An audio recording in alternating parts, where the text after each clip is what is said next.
हमारे पहले कदम से लेकर आखिरी कदम तक तय की गई दूरी की लंबाई जिंदगी के बराबर होती। इसलिए शायद जिंदगी हमें भटकाती ताकि हम अपने हिस्से भर की जिंदगी चल।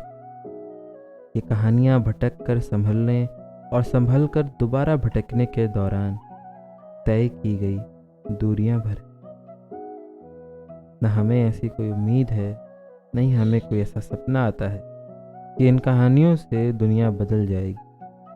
हाँ, इन्हें लिखने के दौरान लेखक के अंदर कुछ बदल गया और वो बदला हुआ सा कुछ पढ़ने के दौरान आप भी महसूस कर पाएं तो ये कहानियाँ लिखना सफल हो जाएगा। ये कहानियाँ बस इसलिए लिखी गईं क्योंकि उन्हें ये बात बतानी थी। यूं ही शाम को चाय पर बैठकर दोस्तों से जैसे कोई बात करता, वैसे ही रोज वही बातें होती और फिर भी रोज बातें नहीं हो जाती ठीक वैसे।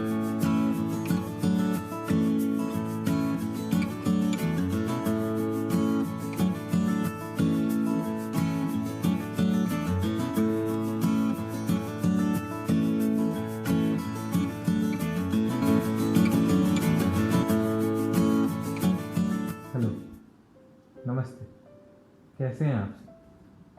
तो चलिए शुरू करते हैं हम अपने इस एपिसोड को। उम्मीद है कि पहला एपिसोड जो हमने बनाया था वो आपको काफ़ी पसंद आया होगा। तो अब मैं सत्यम मिश्रा आप सभी का फिर से स्वागत करता हूँ किताबों के पन्नों से के इस एपिसोड में, जो कि है हमारा दूसरा एपिसोड। हर एपिसोड में हम कोई ना कोई लेखक, कवि या फिर कहानीकार, उनकी रचना आपके सामने लाते हैं और आपसे आग्रह करते हैं कि आप इसको पढ़ें, इसको समझें और भी लोगों तक इसको पहुंचाएं। हमारा ये छोटा सा प्रयास है कि किताबों से जो एक दूरी बन गई है उसको फिर से हम पास जाएं। आज जिस लेखक की रचना मैं आपके सामने लेकर आया हूँ, इनको लोग नई हिंदी के बहुत ही बड़ी रचनाकारों में से जानते हैं। इनको लोग कहते हैं दिव्य प्रकाश दुबे। और जिस किताब को मैं आपके सामने आज लेकर आया हूँ तो किताब का नाम है मसाला चाय। मसाला चाय एक कहानियों का संग्रह है और इसमें दिव्य प्रकाश दुबे ने बहुत ही अद्भुत कहानियाँ लिखी हैं, जिसमें उन्होंने लव लाइफ भी दिखाई है, उसके साथ साथ अपनी कॉलेज लाइफ भी दिखाई है। जैसे कि हम सब जानते हैं कि दिव्य प्रकाश दुबे एक इंजीनियर रहे हैं, तो उन्होंने उसमें एक चैप्टर लिखा है फलाना कॉलेज ऑफ इंजीनियरिंग। कॉलेज में कैसे छोटी पलों को लेकर एक लड़का एक लड़की की प्यार, प्लेसमेंट, टेंशन, उन सब के इर्द गिर्द कैसे कहानियाँ बोली जाती हैं और कैसे छोटी कहानियाँ होती हैं, उसको दिव्य प्रकाश दुबे अपनी इस किताब में दिखाते हैं। कहने को तो मसाला चाय है, चुस्की है, लेकिन जैसे चाय की चुस्की के साथ आपकी सारी थकान एकदम छूमंतर हो जाती है, वैसे ही कुछ किताब है मसाला चाय। अच्छा, ये कितनी अच्छी किताब है, अगर आपको ये जानना हो तो आप इसके चैप्टर्स को देखिए पहले।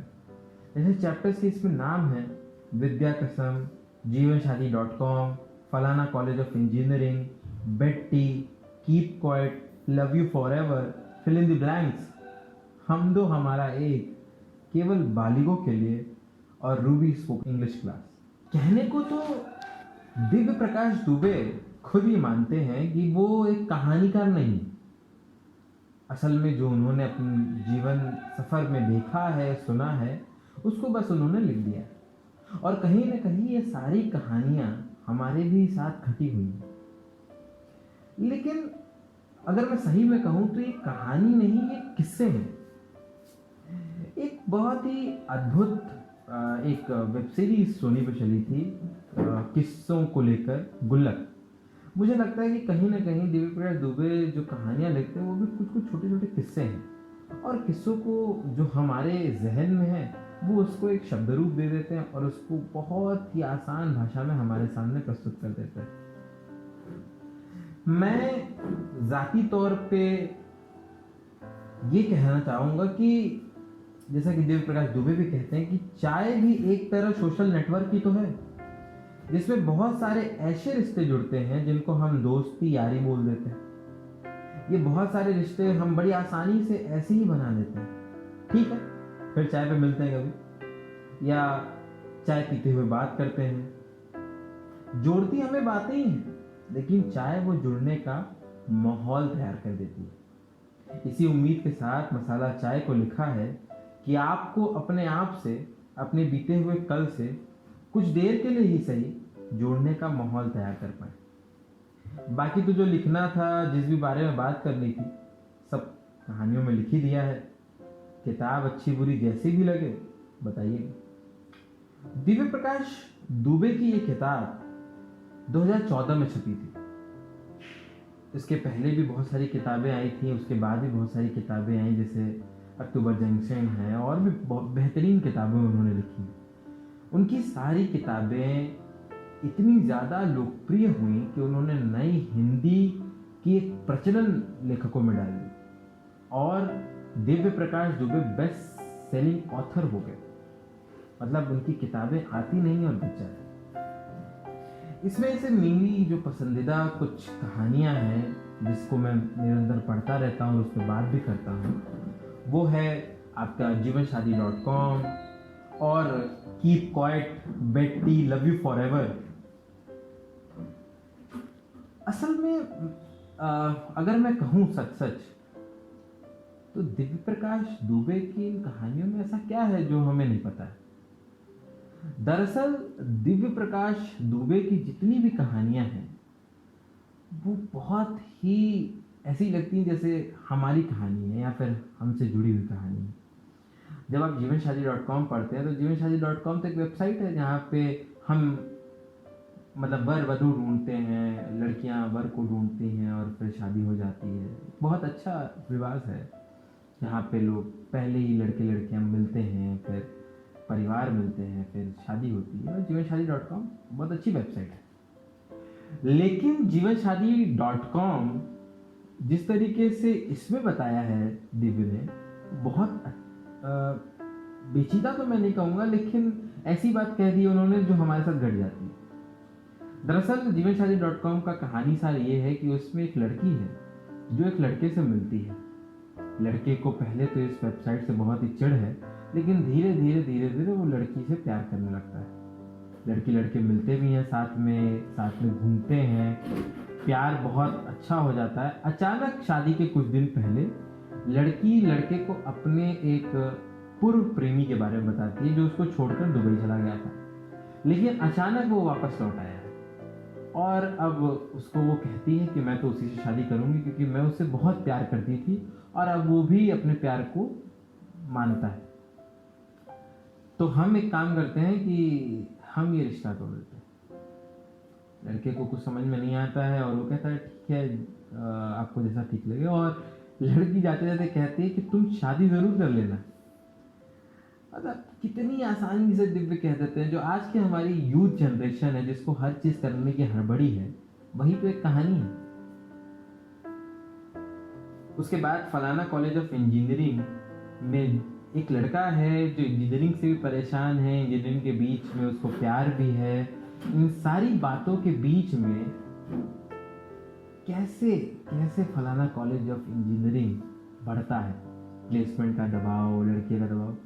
और आप कॉलेज में जो आपके दोस्त हैं इंजीनियरिंग में, जिस तरीके का, अगर आपने कभी इंजीनियरिंग की पढ़ाई की हो या फिर इंजीनियरिंग से जुड़ी हुई कुछ बातें की हो, तो आप ये सुन पाएंगे, ये देख पाएंगे कि इंजीनियरिंग का माहौल कैसा होता है। फिर भी अगर आपको कुछ इसमें दिक्कत हो तो फलाना कॉलेज ऑफ इंजीनियरिंग पढ़िए, आपको पता चल जाएगा कि असल में इंजीनियरिंग कैसी होती है, इंजीनियरिंग क्या होती है, और इंजीनियरिंग में जो दोस्त बनते हैं वो कितने प्यारे दोस्त होते हैं, वहाँ पे बातें कैसी होती है, कॉलेज का माहौल कैसा होता है। ये दिव्य के आप जैसे पढ़ते जाएंगे तो आपकी आंखों के सामने विजुअल्स चलने लगेंगे। यही खासियत है दिव्य की। ऐसा लगता है कि जैसे हमारी तो कहानी है जो दिव्य सुना रहे हैं। इसमें एक और बहुत बेहतरीन कहानी जो मुझे लगती है वो है टाइम। टाइम दरअसल एक कहानी एक ऐसे लड़के की है जो अपना पैशन फॉलो करने के चक्कर में एक कॉलेज में था, लेकिन कुछ देर बाद वो कॉलेज छोड़कर, पढ़ाई छोड़कर ऋषिकेश चला जाता है और वहाँ पे अपना पैशन जो कि उसका म्यूज़िक है उसको फॉलो कर रहा होता है।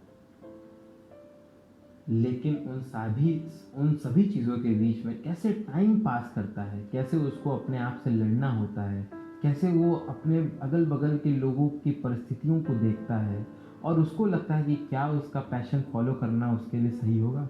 लेकिन अंततः हैप्पी एंडिंग दिव्य इसमें भी लेकर आते हैं। अंत में वो उसके साथ अपने पैशन म्यूज़िक के साथ, अपने प्यार म्यूज़िक के साथ रहने लगता है और खुशी खुशी रहता है।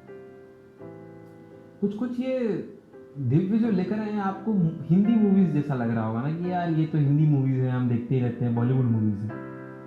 दरअसल सब सच है जो आप बॉलीवुड मूवीज देखते हैं या फिर जो पढ़ते हैं, ये सारी सच्ची घटनाएं हैं जो हमने भी कभी ना कभी देखी हैं, झेली।